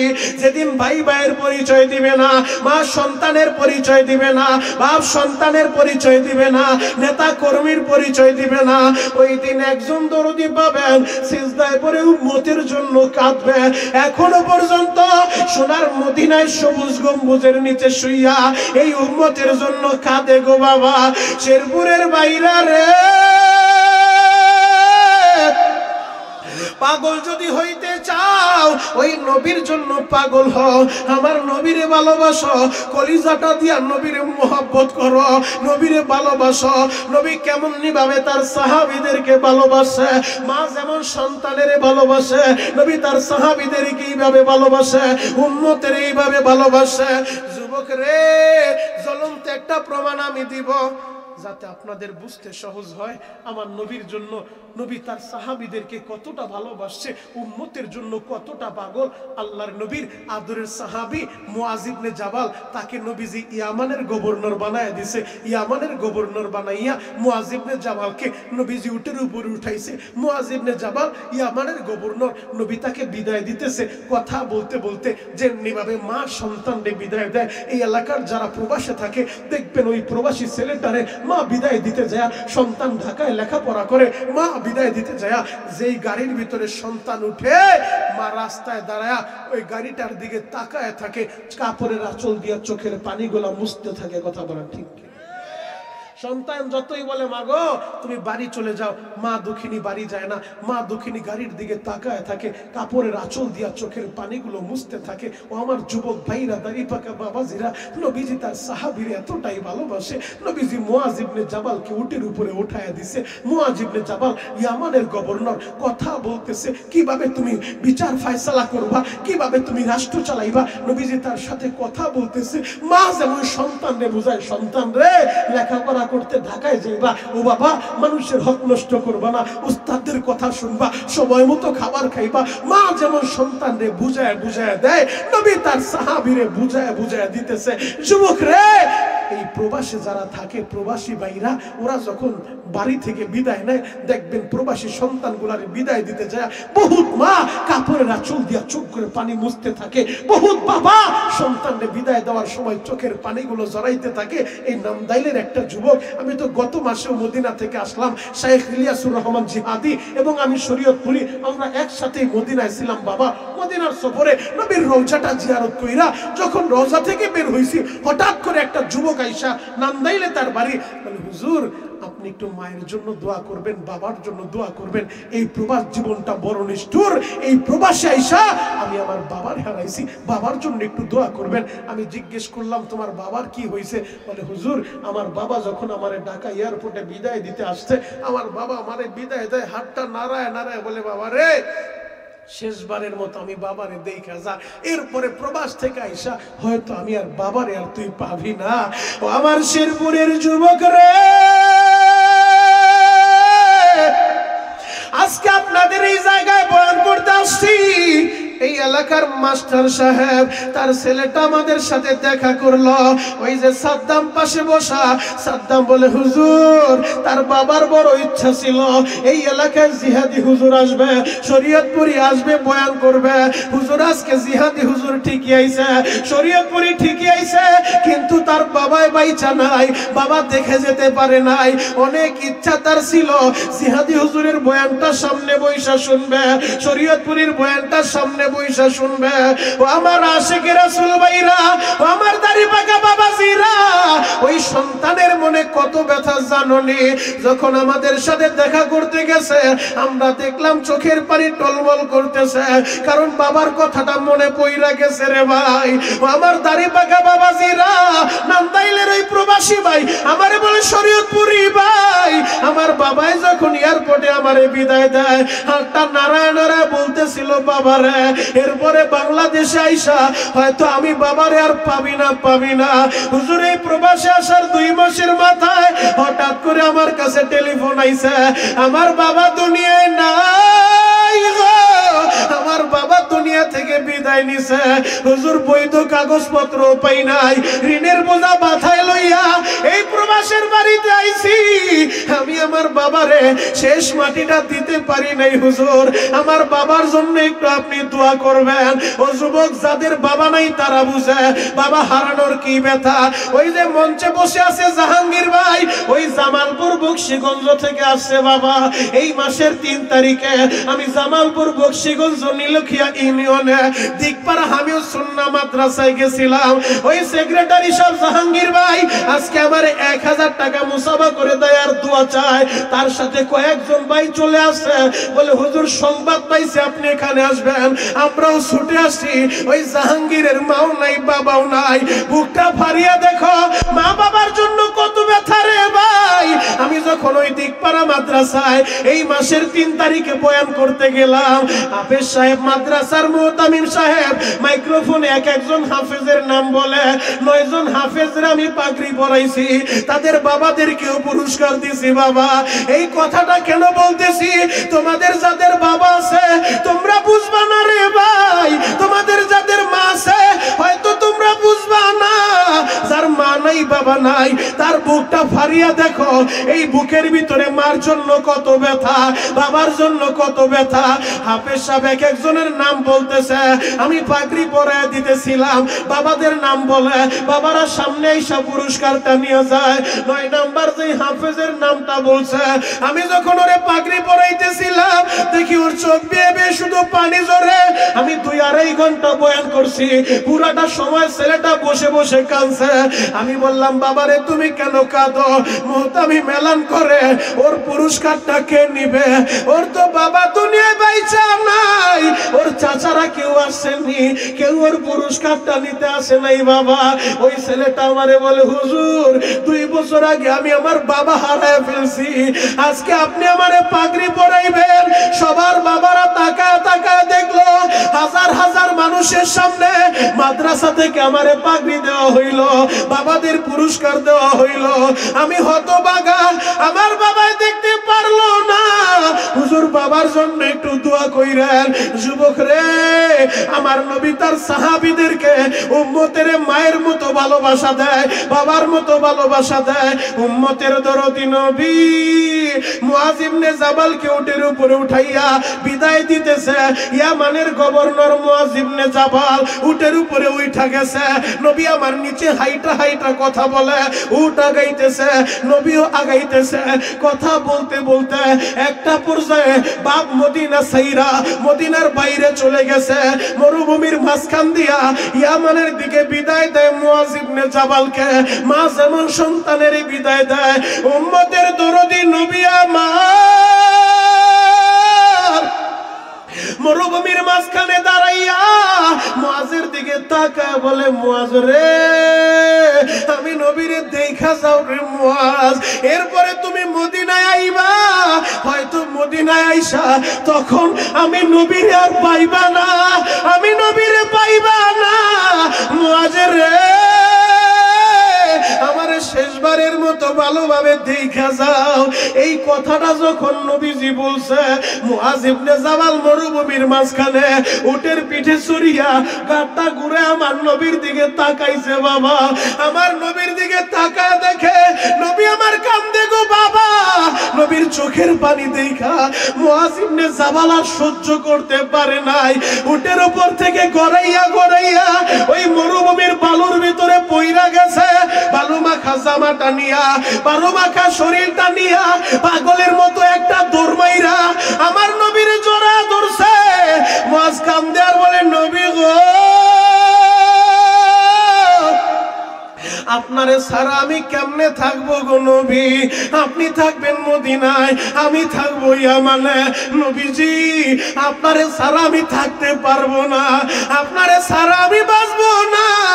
নবী গো, আমি মদিনায় আপনারে রাইখা আমি ইয়ামানে কেমনে থাকবো?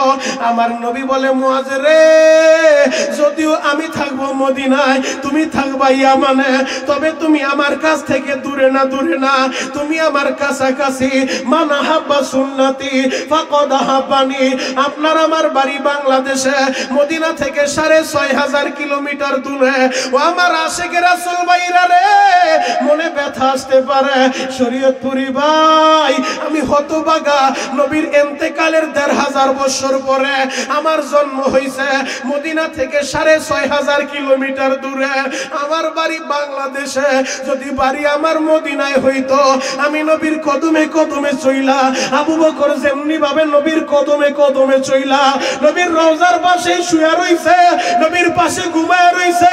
হযরত ওমর আমার নবীর কদমে কদমে চইলা, নবীর পাশে ঘুমায় রইছে। নবীর 10,000 সাহাবী নবীর কদমে কদমে চইলা, নবীরে ভালোবাসা, নবীর রওজার পাশে জান্নাতুল বাকি ওই গোরস্থানে ঘুমায় রইছে। আমার বাড়ি যদি মদিনায় হইতো, আমিও মদিনায় মারা গেলে জান্নাতুল বাকির মাটিটা আমি পাইতাম। আমি আমার নবীর সাথে হাসরের মাঠে দাঁড়ায় যাইতাম, হাসরের মাঠে দাঁড়ায় যাইতাম। শেরপুরের বাইরা রে, এই ব্যথা তোমার দিলে থাকতে পারে, এই ব্যথা যেন না থাকে। 1500 বছর আগে মদিনার নবী জানায় গেছে, মান হাব্বা সুন্নতি ফাকাদ হাব্বানি ওয়া মান হাব্বানি কানা মাই ফিল জান্নাহ। ও আমার উম্মতেরা, যে আমার সুন্নত ভালোবাসবা সে যেন আমারই ভালোবাসলা, আর যে আমারে ভালোবাসবা আমি নবীর সাথেই তুমি জান্নাতে থাকবা। যার ভিতরে নবীর সুন্নত থাকবে তার বাড়ি বাংলাদেশে হইলেও মদিনার কাছাকাছি। আর যদি বাড়িটা মদিনায় হয়, নবীর সুন্নতের মোহাব্বত নাই, নবীর ভালোবাসা নাই, নবীর আদর্শ নাই, তাহলে সে মদিনায় না, মদিনায় না, মদিনার থেকে বহুত দূরে। বাবা আমার শেরপুরের ভাইরা, আমার দাড়িপাকা আব্বা জানেরা, দিলের কানটা লাগা আমার কথাগুলো শুনে যান গো বাবা। ওই মদিনার নবী বলছে হুমা জান্নাতুকা ওয়া নারুকা, তোমার মা বাবাই তোমার জান্নাত, তোমার মা বাবাই তোমার জাহান্নাম। এখন বসে বসে কাঁদতে থাকেন বাবা।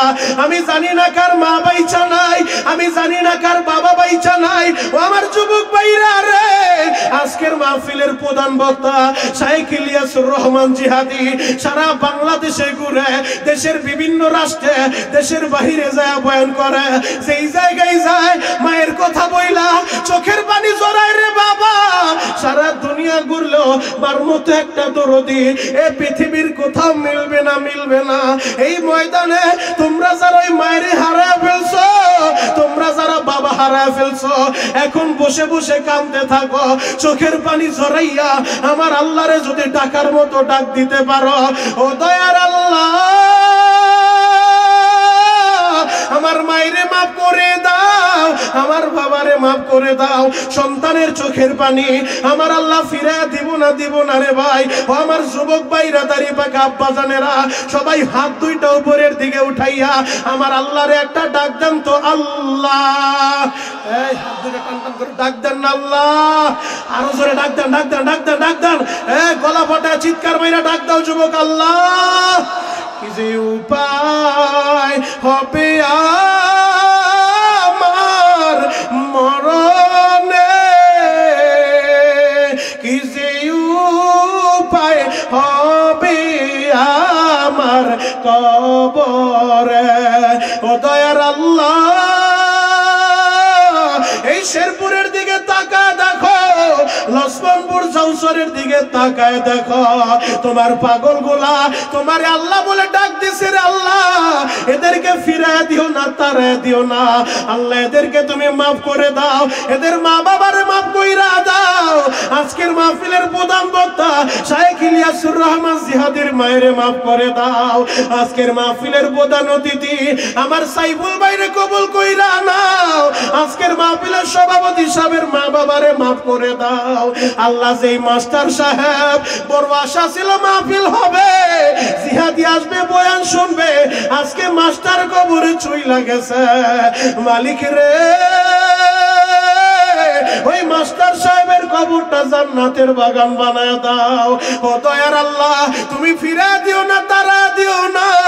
ও যুবক তুমি আমি সবাই তো গুনাহগার রে ভাই, আমিও গুনাহগার, তুমিও গুনাহগার, আমরা সবাই গুনাহগার। এই কথাটা আমি বলি নাই, আমার নবী বলছে কুল্লু বানি আদম খাত্তাউন, প্রতিটা আদম সন্তান গুনাহগার। তবে তাদের ভিতরে উত্তম তারা যারা গুনাহ করার পরে আল্লাহর কাছে মাপ চায়, আল্লাহর কাছে সারেন্ডার করে। ও যুবক ভাইরা রে, তোমার আমার গুনাহ করতে একটা সময় লাগছে, কারো লাগছে 10 বছর, 20 বছর, 30 বছর, কারো লাগছে 50 বছর। এই যে কোরআন আমার হাতে বাবা, এই কোরআন ধরে শপথ করে বলে গেলাম আপনার 50 বছর লাগতে পারে গুনাহ করতে। যুবক রে, তোমার 20 বছর লাগতে পারে গুনাহ করতে, আমার আল্লাহর কিন্তু মাফ করতে 20 বছর লাগে না, আল্লাহর কিন্তু মাফ করতে 50 বছর লাগে না। একটা সেকেন্ডের সময় আল্লাহ নিবে না। যদি চোখের পানি দিয়া আল্লাহরে ডাকার মতো ডাক দিতে পারো, আল্লাহরে যদি বুঝায় বলতে পারো আল্লাহ আমি বড় পাপী, আমি বড় অপরাধী, আমি বড় গুনাহগার, তুমি যদি তারা দৌড়ে মাওলা আমি কার কাছে যাব? ও দয়ার আল্লাহ, আমারে তারা দিও না, আমারে ফিরে দিও না। যদি চোখের পানি দিয়া আল্লাহরে বুঝায় বলতে পারো, আমার আল্লাহ একটা সেকেন্ডও সময় নিবে না, এই মুহূর্তে তোমারে মাফ করবে। শুধু মাফ করবে না, সাইয়্যাতিহিম হাসানাত, ওই গুনাহগুলো নেক দ্বারা বদলে দিবে। আল্লাহু আকবার। তাহলে ভালোবাসার একটা ডাক দেন তো, ইয়া আল্লাহ। মুহাব্বত কইরা দিল থেকে একটা ডাক মারেন তো, ইয়া আল্লাহ। আরো জোরে ডাক দেন না, ইয়া আল্লাহ। মালিক রে, এই হাজার হাজার মুসলমান এরা কেউ খাবারের লোভে আসে নাই, এরা টাকার লোভে আসে নাই রে আল্লাহ। তুমি একটা বার তাকায় দেখো রে মালিক, আজকে 17 নভেম্বর 2025 সালে এই শেরপুরের দিকে তাকায় দেখো, এই চৌসরের দিকে তাকায় দেখো, তোমার পাগলেরা, তোমার আশেকেরা তোমার আল্লাহ বলে ডাক দিছে, এরা তোমারে বন্ধু বানাই পাইতে চায়, এরা তোমার নবীরে ভালোবাসতে চায়। ও দয়ার আল্লাহ, এদের সবাইকে তুমি কবুল করে নাও, এদের মা বাবারে মাফ করে দাও। চিৎকার মেরে বলেন না বাবা আমিন, আরো জোরে বলেন আমিন। খারাপ লাগতেছে, কষ্ট হয়? আল্লাহু আকবার বলেন তো। পবিত্র কোরআনের একটা মাত্র আয়াত তেলাওয়াত করছি, কুল ইন কুনতুম তুহিব্বুনাল্লাহ ফাত্তাবিউনি ইউহিব্বুকুমুল্লাহ। যুবক, যদি আল্লাহকে ভালোবাসতে চাও আগে নবীর ইত্তেবা করো, নবীর অনুসরণ করো, নবীকে ভালোবাসো। যদি নবীকে ভালোবাসতে চাও নবীর সুন্নতকে মুহাব্বত করো, নবীর সুন্নতকে ভালোবাসো। নবীর সুন্নত ভালোবাসলে নবীর ভালোবাসা পাইবা, নবীর ভালোবাসা পাইলে নবীর সাথে জান্নাতের মেহমান হইবা। আল্লাহু আকবার। যুবক ভাই, আমি তোমাদের পায়ে হাত রেখে বলে যাই, আমি তোমাদের জন্য দিল থেকে দোয়া করব। আমি অসুস্থ শরীর নিয়ে আজকে তোমাদের কাছে দিল থেকে তোমাদের জন্য দোয়া করব, তোমরাও আমার জন্য দোয়া করবা। এলাকার প্রতিটা যুবকদের জন্য আমি দিল থেকে দোয়া করে যাই। শাইখ ইলিয়াসুর রহমান জিহাদি আখিরি মুনাজাত দিবেন, তার সাথে মুনাজাত দিয়ে মুসাফা করে বিদায় নেবেন। আর আগ মুহূর্তে আমি তোমাদের জন্য মুসাফির হালতে দোয়া করে যাই। বিশেষ করে এই এলাকার যে ছেলেটা সাদ্দাম, আপনাদের সকলের পরিচিত। এই সাদ্দাম বয়স অল্প হইল, আলহামদুলিল্লাহ ওলামায়ে কেরামকে এতটাই মুহাব্বত করে, এতটাই ভালোবাসে। এই বৃহত্তর মোমেন শাহিদ এই সাইডে যেখানেই আসি, যেখানে জিহাদি হুজুর আসুক, আমি আসি, টেলিফোন করে খবর নেয় কোন জায়গায় আছেন, সেখানে ছুটে যায়। দিলের মুহাব্বত ভালোবাসায় আমি ওর জন্য দোয়া করে যাই, হাফিজুর রহমান ভাইয়ের জন্য দোয়া করে যাই, আল্লাহ যেন তাদেরকে কবুল করে। চিৎকার মেরে বলেন আমিন। এবং আজকের মাহফিলের প্রধান অতিথি, যিনি আলেমদেরকে অত্যন্ত মুহাব্বত করেন, শ্রদ্ধা করেন, সম্মান করেন, আমি আমার ভাই সাইফুল ইসলাম ভাইয়ের জন্য দিল থেকে দোয়া করে যাই, আল্লাহ যেন তার দ্বারা জনগণের খেদমত করার সুযোগ দেয়, আল্লাহ যেন তাকে আমানতদারির সাথে মৃত্যু পর্যন্ত জনগণের খাদেম হিসেবে কবুল করে। চিৎকার মেরে বলেন আমিন। যারা আলেমদেরকে ভালোবাসে আল্লাহ তাদেরকে ভালোবাসবে। যুবক জীবনে যতদিন বাঁচবা কোরআনের বিরুদ্ধে যাও না, ইসলামের বিরুদ্ধে যাও না, নবীর বিরুদ্ধে যাও না, নবীর বিরুদ্ধে কথা বইলো না। নবীর বিরোধিতা করে, কোরআনের বিরোধিতা করে কেউ টিকতে পারে নাই। ফেরাউন টিকতে পারে নাই, হামান টিকতে পারে নাই, উতবা টিকতে পারে নাই, সাইবা টিকতে পারে নাই, কেউ টিকতে পারে নাই। আল্লাহর বিরুদ্ধে গেলে, ইসলামের বিরুদ্ধে গেলে তাদের পতন হবে, হবে, হবে। আজ হোক আর কাল হোক, এই বিচার বাংলার জনগণ তাদের চোখেই দেখতে পারবে। কথা বলে ঠিক?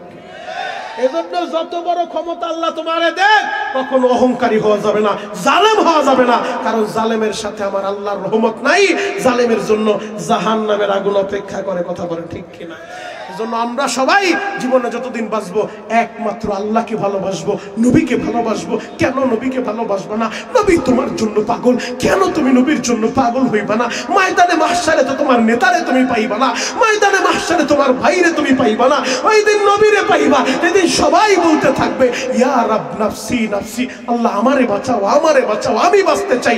ওই দিন একজন দরদি পাওয়া যাবে, একজন উম্মতের দরদি পাওয়া যাবে। যেদিন বাবা আদম বলবে ইয়া রাব নাফসি নাফসি, আল্লাহ আজকে আমারে বাঁচাও, আমি বাঁচতে চাই। নূহ নবী বলবে আমি বাঁচতে চাই। সমস্ত নবীরা সিজদায় পড়ে বলতে থাকবে ইয়া রাব নাফসি নাফসি, আল্লাহ আমারে বাঁচাও, আমি বাঁচতে চাই।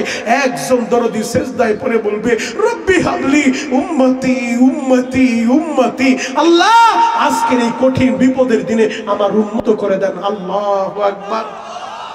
আল্লাহর নবীর আদরের সাহাবী আনাস ইবনে মালিক একদিন দুই দিন না, দীর্ঘ 10 বছর নবীজির খেদমত করছে। বুখারীর ভিতরে হযরত আনাসকে খাদেমুন নবী বলা হয়, নবীজির খাদেম।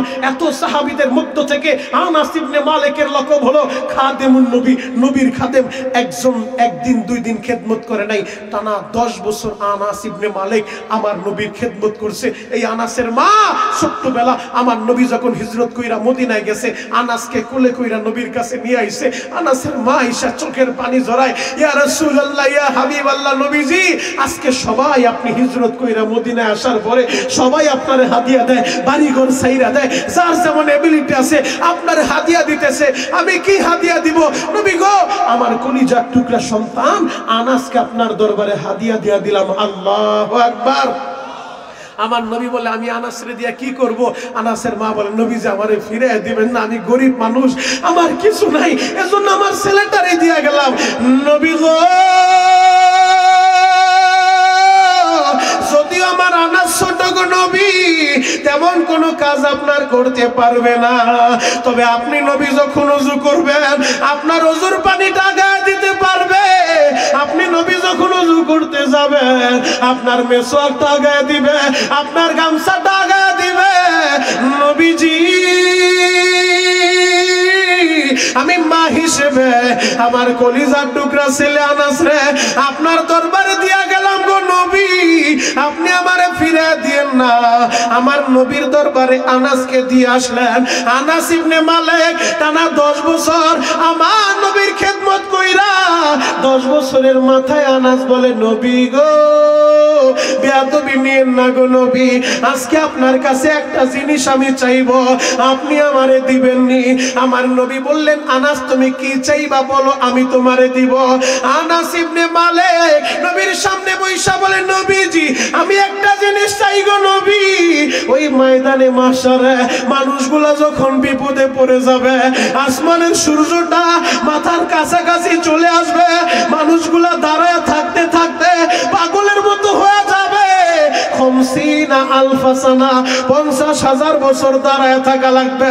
মানুষের এই মাথার বাটিগুলা টাস টাস করে ফেটে যাবে, মানুষের মাথার মগজগুলা বাতের মতো টকবক করে উতরাইতে থাকবে। নবীজি ওই বিপদের দিনে আপনি আমার সুপারিশ কইরা আমি আনাসের জন্য নাজাতের ব্যবস্থা করবেন। আল্লাহু আকবার। আমার নবী আনাসের এই কথা শুইনা নবীজি আনাসের দিকে তাকায় বলে আনাস যাও, আমি নবী তোমার সাথে ওয়াদা দিলাম আমি হাসুরের ময়দানে তোমার জন্য সুপারিশ কইরা তোমার নাজাতের ব্যবস্থা করে দিব। আল্লাহু আকবার। আনাস ইবনে মালিক এখন কলিজাটা বড় হয়ে গেছে। ইয়া রাসূলুল্লাহ ইয়া হাবিবাল্লাহ নবীজি বেয়াদবি নিয়েন না, আপনি তো বললেন আমার জন্য সুপারিশ করবেন। নবী গো বেয়াদবি নিয়েন না, ওই হাসরের ময়দানে তো শুধু আপনার উম্মত থাকবে না, সমস্ত নবীদের উম্মতেরা থাকবে। বাবা আদম থেকে শুরু কইরা কিয়ামত পর্যন্ত যত মানুষ দুনিয়া আসছে সব মানুষ দাঁড়ায় থাকবে। এই কোটি কোটি মিলিয়ন ট্রিলিয়ন কোটি মানুষের ভিড়ে আপনার আমি কোন জায়গায় খুঁজবো? যদি একটা জায়গার কথা বলতেন আমি ওই জায়গায় যে আপনারে খুঁজে বের করতাম। আমার নবী বললেন আনাস রে হাসরের ময়দানে আমারে সব জায়গায় খুঁজতে হবে না রে আনাস, একটা দৌড় দিয়া চলে যাইবা মিজানের পাল্লার কাছে। আমি নবী মিজানের পাল্লার কাছে দাঁড়াইয়া আমি পাহারাদারি করবো রে আনাস। যেই জায়গায় নেকি প্রতি ওজন করা হবে আমার কোন উম্মতের গুনাহের পাল্লাটা যদি ভারী হয়ে যায় রে আনাস, নেকের পাল্লাটা যদি হালকা হয়ে যায় আল্লাহ তো আমার উম্মতের জাহান্নামের ফয়সালা কইরা দিবে। এজন্য আমি দাঁড়ায় দাঁড়ায় পাহারাদারি করব যেন উম্মতের জাহান্নামের ফয়সালা না আসে। আনাস বলে নবী গো বেয়াদবি নিয়েন না গো নবী, আমি গেলাম মিজানের পাল্লার কাছে, যদি আপনারে না পাই তাহলে কোন জায়গায় যাব?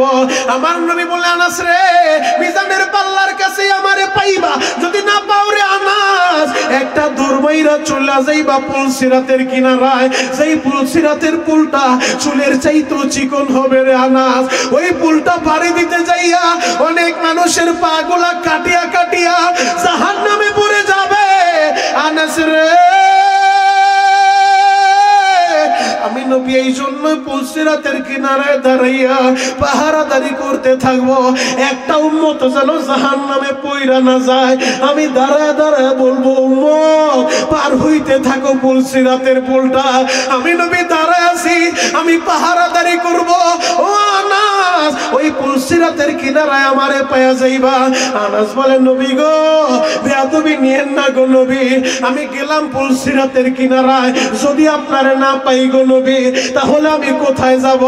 আমার নবী বলে আনাস এই দুই জায়গায় পাইবা, যদি না পাও একটা দরমাইরা চলে যাইবা হাউজে কাউসারের কিনারায়। কারণ হাসরের ময়দানে 50,000 বছর সূর্যের তাপের নিচে মানুষগুলা দাঁড়ায় থাকতে থাকতে পিপাসায় মানুষের কলিজাটা পর্যন্ত ফাটিয়া যাবে, কলিজাটা শুকায় যাবে, পানি পানি বলে চিৎকার মারবে।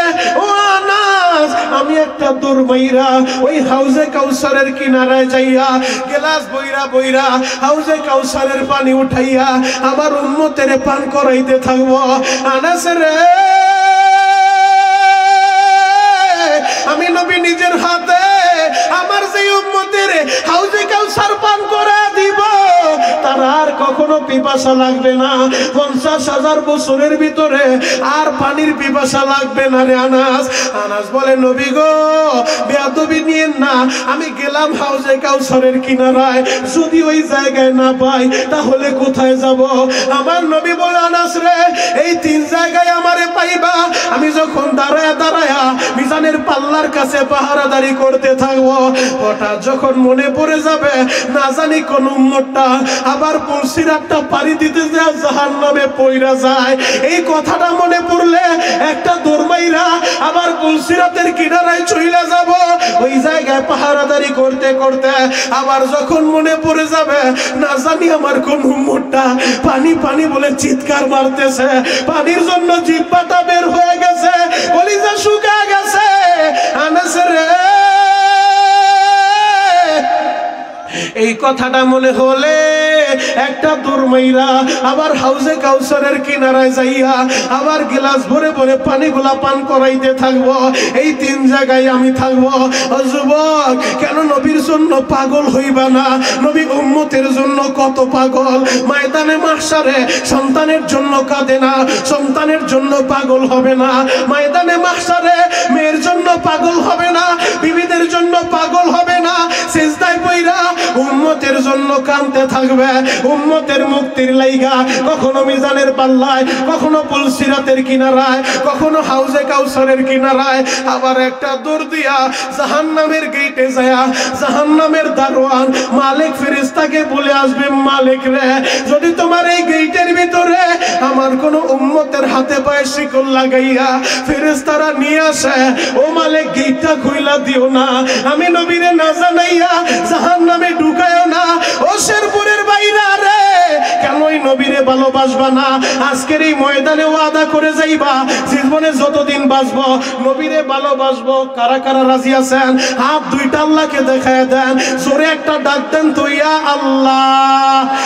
চিৎকার মাইরা ডাক দেন ইয়া আল্লাহ, আরো জোরে ডাক দেন ইয়া আল্লাহ। ও দয়ার আল্লাহ, হাজার হাজার মুসলমান এই শেরপুরের জমিনে তোমার আল্লাহ বলে ডাক দিছে। এরা তোমার নবীরে ভালোবাসতে চায়, এরা তোমারে ভালোবাসতে চায়। এদের সবাইকে কবুল করে নাও, আজকের মাহফিল কবুল করো।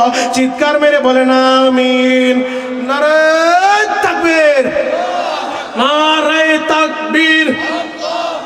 জিয়াদি হুজুরের আগমন, জিয়াদি হুজুরের আগমন। নারে তাকবীর। সকলে বলেন মারহাবা, আরো জোরে বলেন মারহাবা। আজকের মাহফিলের প্রধান আকর্ষণ, প্রধান মেহমান, সারা বাংলার আলোড়ন সৃষ্টিকারী নন্দিত ওয়াইজ মায়ের পাগল বক্তা। আপনারা সকলেই তাকে চিনেন, আপনাদের ভালোবাসার মোহাব্বতের মানুষ। এদেশের লাখো কোটি তৌহিদি জনতা যাকে কলিজা দিয়ে মোহাব্বত করে ভালোবাসে, যার বয়ান শুনা বহু যুবকের মুখে দাঁড়িয়ে উঠছে, মাথায় টুপি উঠছে, সেই আপনাদের কাঙ্ক্ষিত মেহমান আপনাদের মাঝে উপস্থিত হয়েছেন। সকলে বলেন আলহামদুলিল্লাহ। আমরা সবাই হযরতের জন্য দোয়া করব, বিশেষ করে তার মায়ের জন্য দোয়া করব। মায়ের জন্য মসজিদ বানাইছে, মাদ্রাসা বানাইতেছে, মাদ্রাসা করতেছে। আপনারা সবাই দোয়া করবেন আল্লাহ যেন হযরতের মায়ের কবর জান্নাতের আলা মাকাম বানিয়ে দেয়। চিৎকার মেরে বলেন আমিন।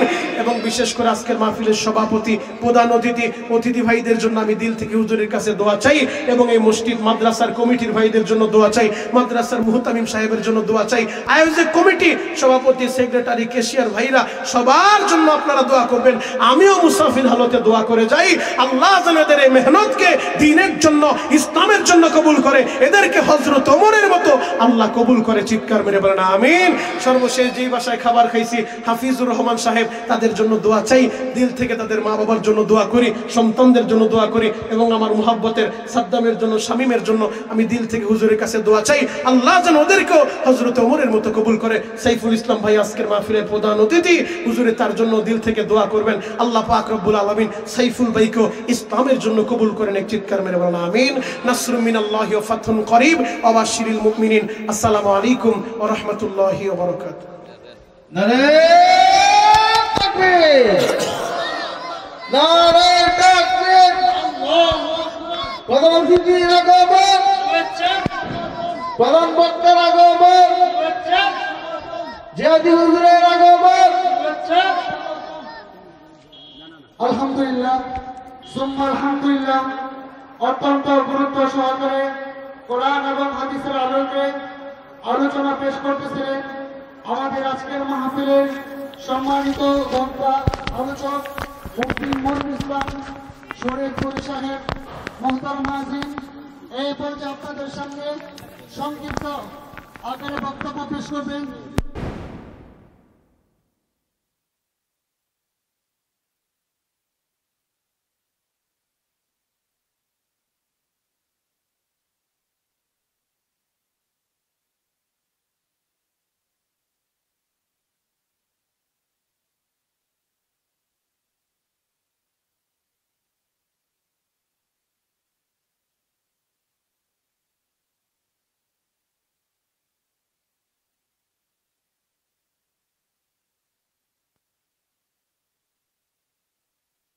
দোয়াজ মাহফিলের সম্মানিত সভাপতি, আজকের এই সভার প্রধান বক্তা,